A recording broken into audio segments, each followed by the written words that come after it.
Hey, Dental Nachos crew, it's Paul Dr. Nacho. We are here at Super Dentist Business Boost in Philadelphia with my friend, sponsor, Brian Phillips. We're going to introduce you to some of the cast members. Brian, this is your second time in Philadelphia. Most important question, what are you looking most forward to eating? So I think the answer is the edamame. Edamame dumplings at Sampan. They're very popular. But personally, I think just the nachos in Nacho Land is what I'm most looking for. Awesome, really appreciate it. Well, you've been an awesome sponsor with Five Lakes. I just like to orient my audience. You know, there's so many toppings that can help you be more successful in this dentistry world that nobody teaches you in dental school. So just take a minute. What do you do at Five Lakes to help dentists and their teams? So, in the simplest terms is we help navigate the relationship with insurance, the provider relationship. I always say I don't interrupt. I just interject with good ideas. I tell my wife that, what does that look like? Let's say you're a practice owner, you're doing $1.2 million a year, but you take 6 plans, boardwalk PPO, you feel like you're writing off too much, but you're not sure. Can Five Lakes help figure that out? Absolutely, because it's that feeling, right? Yeah. You have a feeling you're writing too much off. Well, what we do is we dive deep, right? We lay out all the plans, address the financial impact that the payers have on the practice, and then build a pathway to decide whether you're, in the right plans, and then negotiate for better reimbursements. And that's so key because basically what you do, and we have other sponsors that do that too, we're a collaborative audience. We have consultants that do it in all different ways. You basically help me make people make more money without working more. It's as simple as that. Absolutely. Right? I joke around with people like, we sell money, right? Yeah, I mean, you help people make money. Only thing better than that, if you could take calories out of my favorite food. Okay, that would be the second answer. Exactly. The 0 calorie nachos. Yes, exactly. So if someone, how could someone reach out to you if they just want to do a simple consultation, say, I'd like to find out more about what Five Lakes does? How can they do that? Sure. So to steal your phrase, just do the demo, right? Yeah. So 5lakespro.com is our website. Obviously you can reach us at /nachos as well, 5lakespro.com/nachos. You'll do a contact us, reach me. We sit down, we have a no obligation conversation. And this is what I'd like people to do more of, not just with Five Lakes, but whether it's your business, whether it's your leadership skills, whether it's communication skills, dentists, and you see this, they work a lot on their clinical stuff. Mm-hmm. But it's like doing 50,000 bicep curls, not doing any core or cardio. I know you ran like 50 miles once, right? So it's like, it creates a well-rounded approach. You see, and it just in a poignant and a very real, just sort of genuine way, you see dental practice owners that just are kind of not aware of how the business aspect is impacting their life. By and large, that's the most common scenario. Yeah. That when we have these conversations, we awaken the thought that you can actually do something. Yeah. Or I've been taken advantage of far more than I thought. Right. And it's time to take the power back a little bit. I always said back in the day, in the 80s, I remember my dad, amazing dentist, passed away a few years ago, but like mutual funds would do this, where like you would invest, but there'd be these giant load fees where no one would really know. And then you'd realize, man, this is not a good idea. And I feel that is what you want to look at with how money works in your practice. So Brian, thanks.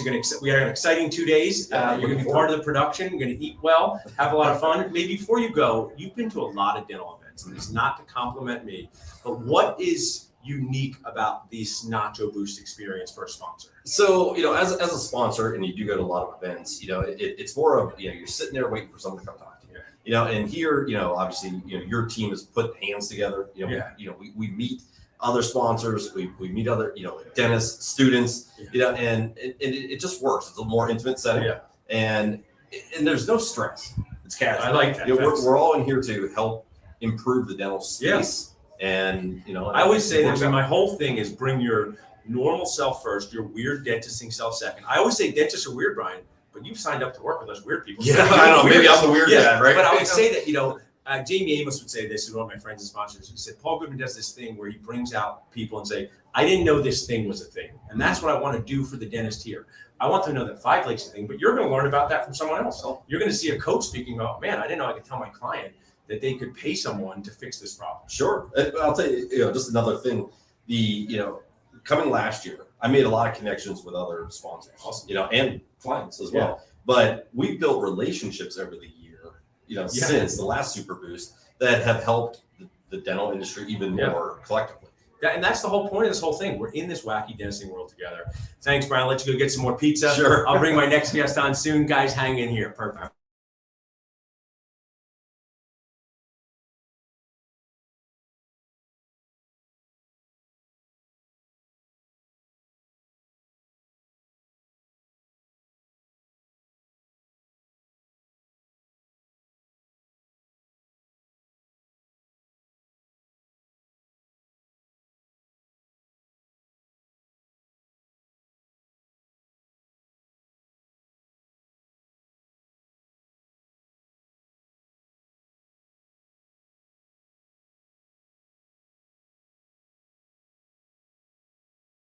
York. All right, so we are back at Super Dentist Business Boost with my dental cousin. We're not truly related, but I love the awesome Dr. Mitchell Rubenstein. He's been part of Boost before. But I always like to orient our audience. Mitchell, tell people, what is your role in the dental world? Where do you practice? Tell us more about that. Okay, well, I'm a general dentist, restorative dentist. I practice in New York City. I've been in practice for about 30 years, and I do teach as well. I teach at Columbia, at the dental school sometimes, and I do study clubs, but Dental Nachos is always a place to come and not only teach stuff, but learn stuff also. Yeah, I love your attitude towards that. I know you're a seasoned speaker like me, and I know we're used to saying, speak for an hour, speak for 3 hours, speak for the whole day, but I've done something different here. Someone's watching in on the live stream or here in person. What are you going to be talking about at Super Dentist Business Boost? So first of all, about the format that you came up with, I've actually, when you first mentioned we're going to be very concise and trying to dial it into a small amount of time, that's terrifying. And as I worked on it, I realized this is how you get the most important stuff. Yeah. I'm going to be talking about fee-for-service dentistry, which is, my practice is a fee-for-service practice, which means I'm not in network with insurance companies, although a lot of people have insurance. How do you navigate that? A lot of people say it's impossible. A lot of people say, oh, that doesn't work in my area, or my patients would never pay for dentistry.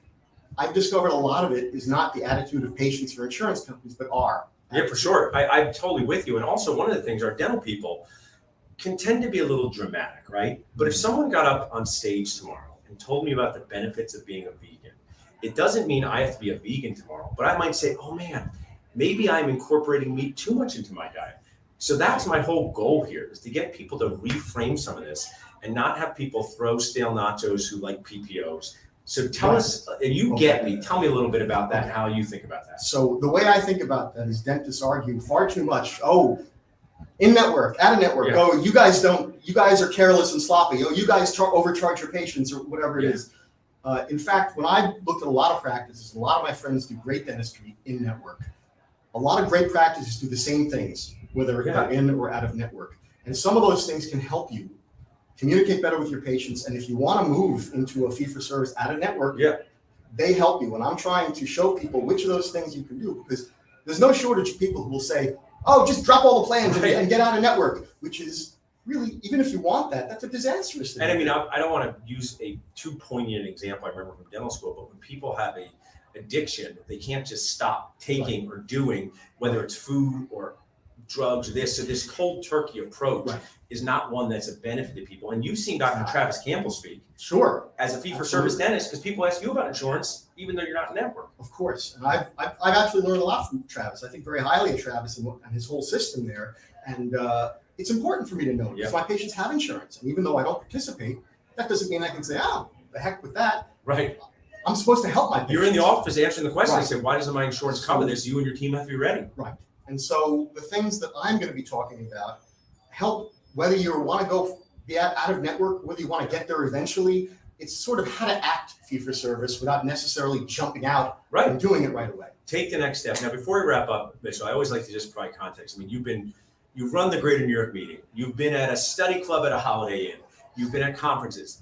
I only want to do the best version of me. And I like to be proud of it. It's not a contest. This is better than this. But what is it about it, maybe as a speaker, that makes some of these Boost events or Nacho events a little unique or Nacho ordinary for you? For me, it's just a way of presenting information and getting people together that kind of coincides with things that I've been thinking already for years. And the fact that I can learn from people who do things differently. And in fact, people who I don't even particularly care for that much, but everybody knows something I don't know.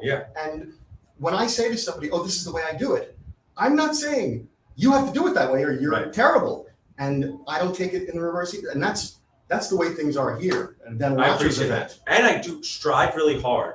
People always say I learn more at the bar, I learn more at the coffee shop than I do at the sea. So I strive to take that and put that in place because you now have relationships with Todd Fleischman, Artie Volker, Louis Chen. They're your Boost buddies, right? They really are. And these are people, I mean, Louis and Artie, they're in New York City. Right. They were my neighbors. And I didn't realize, I knew Louis casually, but I know him a lot better now. Artie, I've become very good friends with. I mean, I've met a lot of people that I might not have otherwise met. I certainly wouldn't have without Dental Nachos, without the Boost events. Well, we're having an awesome time. I'll let you just got off the train or just got here. I'm going to let you get some pizza. Still dressed for work. We're having an awesome weekend. We'll be back with another guest soon. Thanks so much, guys.